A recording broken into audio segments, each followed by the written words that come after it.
The most dangerous mistake a powerful man can make is assuming he's the smartest in the room. The chandelier light shimmered across polished marble floors as conversations flowed in low, confident tones, the kind that only came from people who never checked their bank accounts before ordering. At table 12, Daniel Whitmore sat like he owned not just the restaurant, but the air inside it, his tailored suit sharp, his $30,000 watch catching the light with every subtle movement of his wrist. He didn't raise his voice. He didn't need to. People leaned in anyway. Across the room, Emily Carter moved quietly between tables, her black and white uniform blending into the background, her steps measured, precise, almost invisible. She carried a tray with 2 glasses of sparkling water, her posture straight, her expression calm, the kind of calm that didn't ask for attention and didn't need it. Most people didn't notice her. That was the point. Daniel barely glanced up as she approached, too busy finishing a story that had his table laughing on cue, his words polished, practiced, controlled. He thrived on control, on being the one who knew more, saw more, decided more. You know what the problem is with most people? He said, swirling the amber liquid in his glass. They think effort equals intelligence. A few chuckles followed.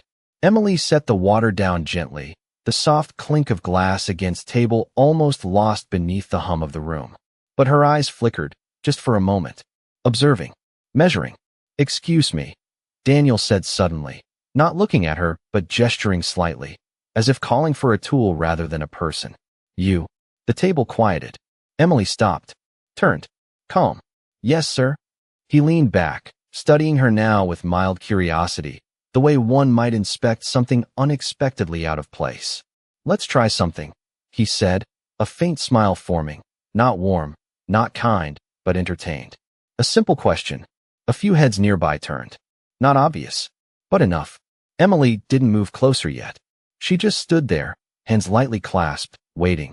If you had $10 million, Daniel continued, tapping his watch once against the table, where would you invest it today? The question landed like a performance, not genuine curiosity, a setup, the kind designed to expose hesitation, to create a pause just long enough for everyone to notice. Someone at the table smirked.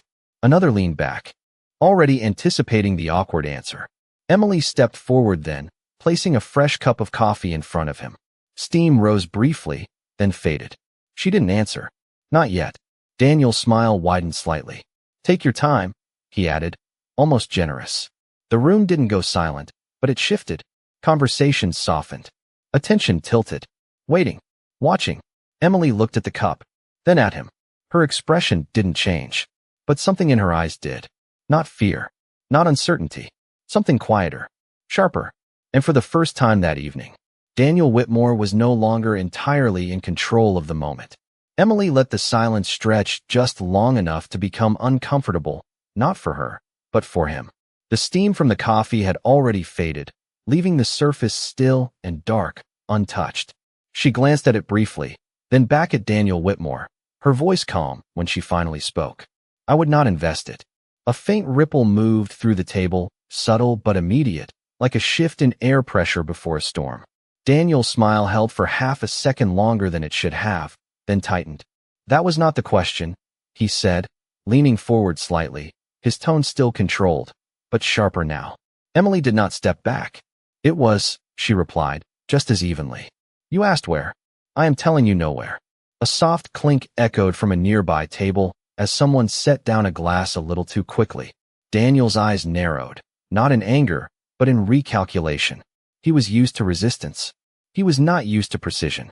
So you would just let $10 million sit still, he said, his voice carrying just enough for others to hear, while the market moves? Emily tilted her head slightly, studying him the way one studies a problem already solved. No, she said. I would let it wait. The distinction landed heavier than the words themselves. Daniel tapped his watch again, a habit now, not a statement. Money that waits loses value, he countered. That is basic economics. Emily nodded once. Only if time is your enemy. Another pause. This one deeper. Someone at the edge of the room shifted in their seat. The staff near the bar slowed without realizing it. And you think it is not? Daniel asked. For the first time, there was no trace of amusement in his voice. Emily's gaze did not leave his. I think. You are trying to solve for speed, she said, when the real variable is stability. Daniel opened his mouth, then stopped. Just for a moment. Small. Almost invisible. But real. Emily continued. Not louder, not faster, just clearer. You assume the goal is growth, she said. But you never questioned whether the foundation can hold it. A man at the table shifted forward, his earlier confidence gone, replaced with curiosity he did not try to hide. Daniel leaned back now, but it was not the same movement as before. Less ownership. More distance. You are saying do nothing, he said.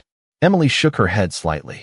I am saying do not move until you understand what you are standing on. The words settled into the room, quiet but immovable. Daniel's fingers stopped tapping. The watch on his wrist caught the light again, but this time it felt less like a signal and more like a reminder. Time was passing, and for once, he was not the one controlling how it was used. He studied her more carefully now, not as background, not as interruption, but as something else entirely. And what would you do? He asked slowly, while waiting. Emily's expression softened, just barely, not in warmth, but in certainty. I would look for the risk you did not ask about, she said. And this time, no one at the table laughed. Daniel did not respond immediately, and that alone was enough to change the temperature of the room. He was a man known for answers, for certainty, for filling silence before it could exist. Now he sat still, eyes fixed on Emily Carter, as if recalibrating something internal that had never needed adjustment before. What risk? He asked finally, his voice quieter, stripped of performance. Emily glanced at the table, at the untouched coffee, then back at him. The one hidden inside your confidence, she said. A faint shift moved through the listeners nearby, subtle but undeniable. Daniel's jaw tightened, not in anger, but in focus. Confidence is not risk, he replied. Emily gave a small nod, acknowledging the statement without agreeing to it. Unquestioned confidence is, she said. Another pause. Longer this time. Daniel leaned forward again, but the posture had changed. It was no longer about control. It was about understanding. Explain, he said. No smirk. No challenge. Just a single word. Emily reached for the edge of the table, not touching anything, just grounding the moment. You framed the question around where to invest, she began, her voice steady, almost quiet enough to miss if you were not paying attention. That assumes the system is stable enough to reward movement. She let that sit for a second. But markets do not collapse because people lack opportunity.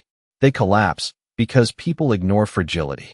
A man at the far end of the table slowly leaned back, his earlier amusement gone entirely. Daniel's fingers rested against his glass now, unmoving. So you would predict a collapse? He said. Emily shook her head. No, she replied. I would respect the possibility of one. The distinction landed with precision. Daniel exhaled slowly, a breath he did not realize he had been holding.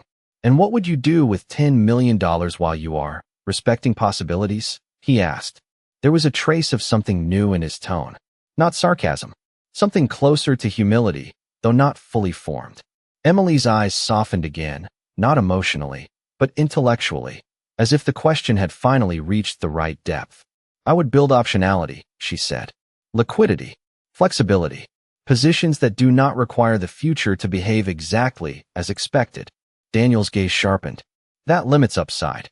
Emily met his gaze without hesitation. It preserves survival. The words did not echo. They settled. Heavy. Real. Daniel looked down at his watch again, but this time he did not tap it. He just looked, as if measuring something beyond time. Around them, the restaurant had not stopped, but it had slowed, conversations quieter, movements softer, attention drawn toward a center that was no longer him alone. Most people, Daniel said after a moment, would have answered with stocks, or funds, or real estate. Emily allowed a faint, almost invisible smile. Most people answer the question they are given, she said. I answer the one that matters. Daniel looked at her then, really looked this time, as if seeing her for the first time not as a waitress, not as background, but as something he had not accounted for. Something precise, something rare. And somewhere, just beyond the edge of the room, a man who had been quietly listening leaned forward, his eyes narrowing slightly as recognition began to form.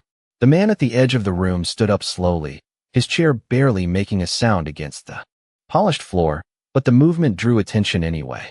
He was older, silver hair, composed, the kind of presence that did not compete for attention but naturally gathered it. "Emily Carter," he said, not loudly, but clearly enough to cut through the quiet. Her name landed differently this time. Not as a label, as recognition. Emily turned her head slightly, her expression unchanged, but her eyes sharpened for a fraction of a second. Daniel followed the man's gaze, then looked back at her, something unreadable forming behind his calm exterior. "You have heard of her?" Daniel asked, not taking his eyes off Emily. The man gave a small nod, stepping closer, his hands loosely at his sides. "I have read her work," he said. A murmur moved through the surrounding tables, subtle, uncertain. Daniel's brow furrowed slightly. "Work?" he repeated.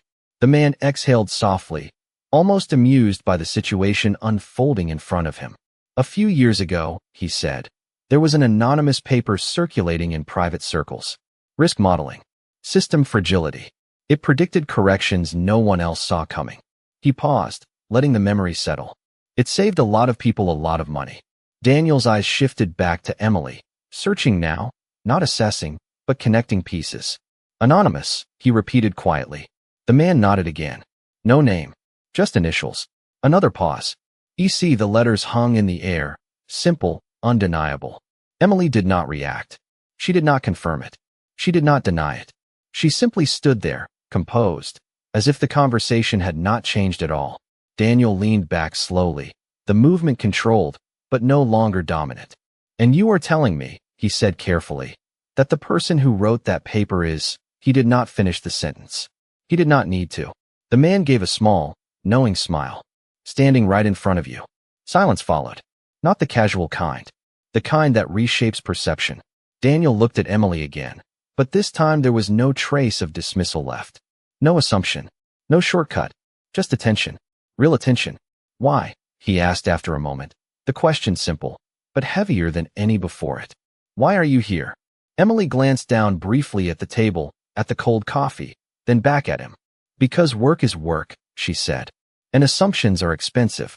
A faint shift of breath moved through the room. Daniel's lips parted slightly, then closed again. He was not speechless, but he was careful now. Careful in a way he had never needed to be before. "You could be managing funds," he said. "Running firms. Advising people who actually listen." Emily held his gaze, steady. "People do not listen because of titles," she said. "They listen when they are ready to question themselves." Daniel absorbed that in silence. Around them, the room seemed smaller now, more focused, as if everything unnecessary had faded away. The man who had spoken earlier stepped back slightly, watching with quiet interest. Daniel reached for his glass, then stopped halfway, his hand hovering for a second before lowering again. A small detail, but noticeable. "And you think I am not ready," he said, not defensive, just direct. Emily's answer came without hesitation. "I think," she said softly, "you are just beginning." Daniel Whitmore did not look away this time, and that alone marked the shift. The room was still, not because anyone asked it to be, but because something had quietly taken hold of every conversation and pulled it toward a single point. Emily Carter stood in front of him, unchanged in posture, unchanged in tone, but everything around her had changed. Daniel exhaled slowly, then reached for the edge of the table, his fingers resting lightly against the surface as if grounding himself in something real. "Then let me ask you the right question," he said, his voice lower now, stripped of performance, of audience, of ego that no longer had a place to stand. Emily said nothing. She simply waited. The silence between them was no longer a gap. It was space, deliberate, measured. "If you had control," Daniel continued, choosing each word more carefully than before, "not just money, but decisions, timing, structure, what would you do differently?" A subtle shift moved through the room again, but softer this time, almost respectful. This was no longer a test. It was a request. Emily glanced briefly at the watch on his wrist, then at the untouched coffee, then back to him. "I would remove urgency," she said. Daniel's brow tightened slightly. "Urgency creates opportunity," he replied, instinct returning, but weaker now, less certain. Emily shook her head once. "Artificial urgency creates mistakes," she said. "Real opportunity does not disappear because you pause to understand it." Daniel absorbed that in silence. His hand moved from the table to his glass, then stopped again halfway, as if the motion itself no longer felt necessary. You built your position on speed, Emily continued, her voice still calm, still even, but carrying more weight now that it was no longer being resisted. On seeing faster, acting faster, deciding faster. Daniel gave a small nod. That is how you win, he said. Emily met his gaze. That is how you survive early, she corrected. A pause. Then, quieter. It is not how you stay. The distinction landed deeper than anything before it. Daniel leaned back slowly, his posture no longer commanding the room, but existing within it. So what replaces it, he asked. Emily did not hesitate. Clarity, she said. Structure.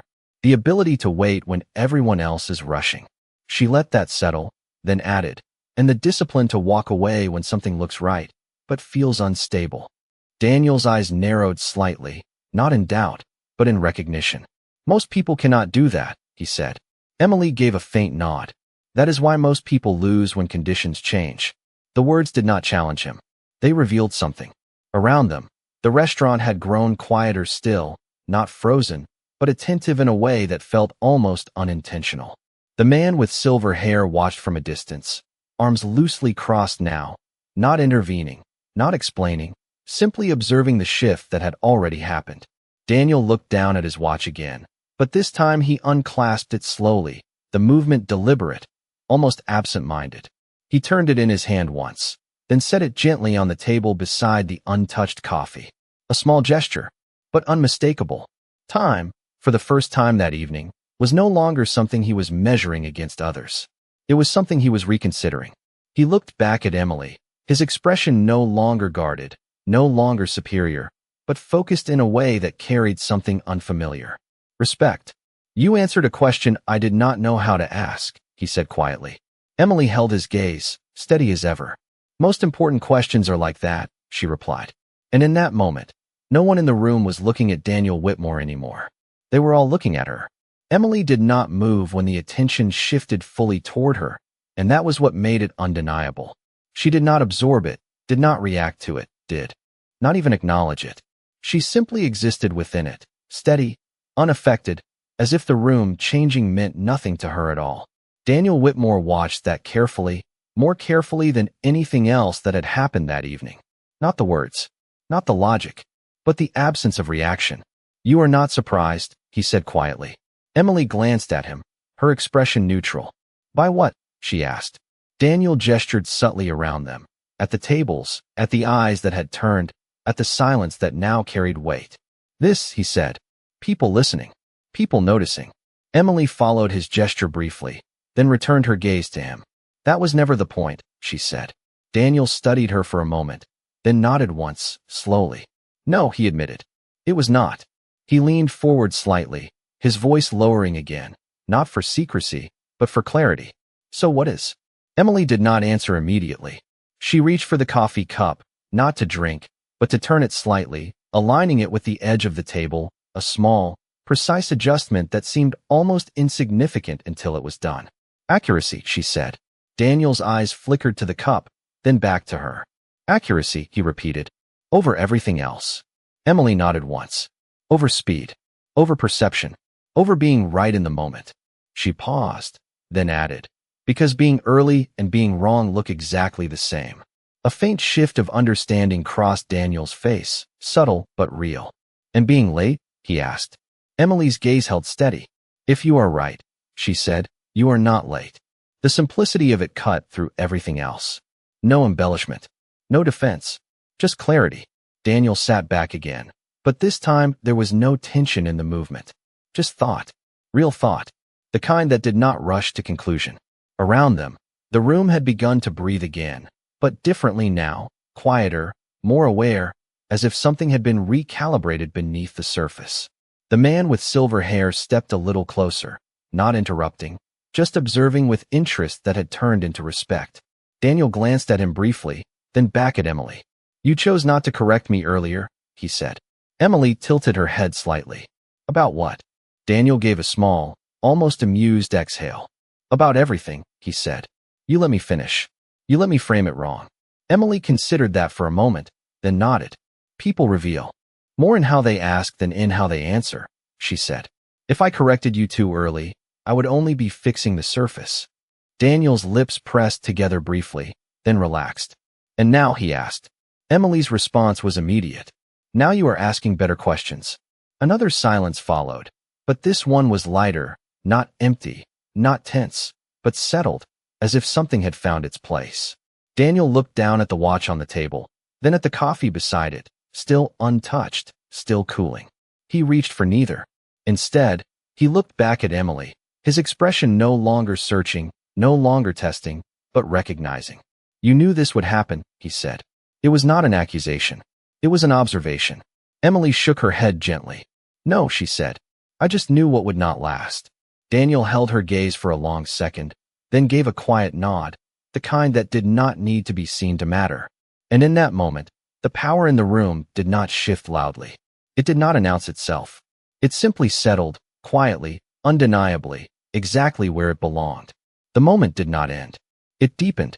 Daniel Whitmore sat still, his attention no longer divided, no longer drifting toward phones or conversations or subtle signals of control. It was fixed, entirely, on Emily Carter. And for a man who built his life on directing attention, that shift alone carried more weight than anything said before. Then tell me something I am still getting wrong, he said quietly. There was no edge in his voice now, no test hidden inside the words. Just a request, direct and unguarded. Emily watched him for a second longer than usual, as if measuring not the question, but the intent behind it. Around them, a few people resumed their meals, but slower, quieter, their awareness still anchored to the table where something had clearly changed. You are still trying to fix yourself, she said. Daniel's brow tightened slightly. Is that not the point, he asked. Emily shook her head once. Not immediately, she replied. First, you have to see clearly. Daniel leaned forward just a fraction, his curiosity no longer controlled, but focused. And I do not, he asked. Emily's answer came without hesitation. Not completely, she said. A pause followed, but this time it did not carry tension. It carried precision. You understand systems, she continued. Markets, structures, timing, but you still assume you are outside of them. Daniel's eyes narrowed slightly, not in rejection, but in thought. I built my position, he said. I am not reacting to it. Emily's gaze held steady. You are inside the same uncertainty as everyone else, she said. You just have more control over how you respond to it. The distinction settled slowly. Daniel looked down at the table again, at the watch, at the coffee, at the space between them that no longer felt like distance. So I am not as independent as I think, he said. Emily gave a small nod. No one is, she replied. The difference is whether you recognize it before something forces you to. A faint breath moved through the room again, quieter now, more reflective. The man with silver hair remained still, his attention unwavering, as if witnessing something he had seen only a few times before. Daniel's fingers brushed lightly against the edge of the table, not tapping, not restless, just present. And what happens if I do recognize it, he asked. Emily's expression did not change, but her voice softened just slightly. Then you stop trying to dominate outcomes, she said, and you start preparing for them. Daniel let out a slow breath, longer than before, as if something inside him had finally shifted into place. That sounds like giving up control, he said. Emily shook her head gently. It is choosing the right kind of control, she said. Another pause. Daniel looked at her, really looked again, but this time without searching for an angle, without testing for weakness, without trying to win. You are not just answering questions, he said quietly. You are changing how they are asked. Emily gave a faint, almost imperceptible nod. That is where real answers begin, she replied. The words settled into the space between them, not loud, not dramatic, but final in a way that did not need confirmation. Daniel sat back slowly, his posture no longer defining the room, but existing within it, equal to it. And for the first time that evening, he did not reach for his watch, did not check the time, did not measure the moment. Because for once, he was not ahead of it. He was inside it. The conversation did not need to continue, and yet it did, because neither of them moved. Not Daniel, who had built his entire life on moving first, deciding first, speaking first. Not Emily, who had built hers on knowing when not to. The space between them remained steady, quiet, almost deliberate, as if both understood that what mattered now was not speed, but precision. Daniel glanced once more at the watch resting beside the untouched coffee, then away from it, as if making a quiet decision he did not announce. "There is something else," he said, his voice calm, but carrying a weight that had not been there before. Emily waited. "You said earlier," Daniel continued, "that people listen when they are ready to question themselves." He paused briefly, then added, "Most never reach that point." Emily nodded slightly. "Most do not have to," she said. "Comfort delays clarity." Daniel let out a faint breath, almost a quiet laugh, but without humor. "And what forces it?" he asked. Emily's eyes did not shift. "Consequence," she said simply. The words settled into the air with a different kind of gravity. Not dramatic, not sharp, just inevitable. Daniel absorbed it slowly, his gaze drifting for a moment across the room, at the people who had returned to their conversations, at the movement that had resumed but never fully recovered its earlier confidence. He looked back at her. "And if someone sees it before consequence arrives?" he asked. Emily tilted her head slightly, considering the question. "Then they have a choice," she said. Daniel's expression sharpened just a fraction. "Between what?" he asked. Emily's answer came without pause. "Between changing early," she said, "or pretending longer." A silence followed, deeper than the ones before, because this one did not belong to the room. It belonged to him. Daniel Whitmore did not look away. For the first time that evening, there was no calculation behind his stillness. Just awareness. Real, unfiltered awareness. The man with silver hair shifted his stance slightly, not stepping forward, not interrupting, but recognizing the moment for what it was. A threshold. Daniel's fingers moved once toward the watch again, then stopped, hovering above it before retreating completely. A small motion, but final. "You have already made that choice," Daniel said quietly. Emily did not respond immediately. She looked at him for a moment, then at the table, then back at him again. "No," she said. "I made it a long time ago." The distinction was subtle, but it carried everything. Daniel's gaze lingered on her, as if trying to understand not just the answer, but the time behind it. "And it cost you something," he said. It was not a question. Emily gave a small nod. "It always does," she replied. Another pause. Softer now. Not heavy. Just real. Daniel straightened slightly, not returning to his earlier posture, but settling into something new, something quieter. "Most people would not walk away from that kind of advantage," he said. Emily's expression did not change. "Most people are trying to prove something," she said. Daniel's eyes narrowed slightly. "And you are not?" he asked. Emily held his gaze, steady, calm, certain. "I already did," she said. The words did not echo. They did not need to. Because for the first time that night, Daniel Whitmore understood exactly what it meant to have nothing left to prove. Daniel Whitmore did not speak right away, and for once, no one expected him to. The room had returned to its rhythm, but something invisible had shifted beneath it, something quieter, something lasting.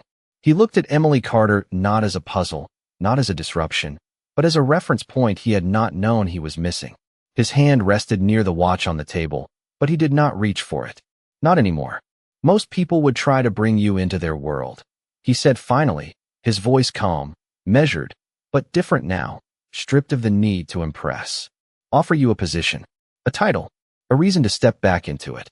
Emily listened without interruption, her posture unchanged, her presence as steady as it had been from the beginning. "And you are not going to do that," she said. It was not a question. Daniel gave a small, almost imperceptible shake of his head. "No," he replied, "because now I understand that was never the point." A faint silence followed, not heavy, not tense, but complete. The kind that closes something without forcing it. Daniel glanced once more at the coffee, now fully cooled, untouched from the moment it was placed in front of him. He gave a slight exhale, almost a quiet acknowledgement of something simple, something obvious in hindsight. "I asked you a question earlier," he said. "Where to invest $10 million. Emily nodded slightly. Daniel looked at her, his gaze steady, no longer searching. For advantage, only clarity. "You never really answered it," he continued. Emily's expression softened just a fraction, not in emotion, but in recognition. "I did," she said. Daniel held her gaze. "No," he said quietly. "You answered something better." The distinction settled between them, simple, final. For a moment, neither of them spoke. The man with silver hair had stepped back now, his role complete, his expression thoughtful as he returned to his seat, leaving the space exactly as it needed to be. Daniel reached for his watch then, not to wear it, but to pick it up, turning it once in his hand before placing it back down again, this time farther from him. A small adjustment, but deliberate. I have spent years trying to stay ahead of everything, he said. Time, people, markets. He paused, then added, tonight is the first time I realized that being ahead is not the same as understanding. Emily said nothing. She did not need to. Daniel gave a faint nod, as if confirming something to himself rather than to her. Thank you, he said. Not formal, not performative, just accurate.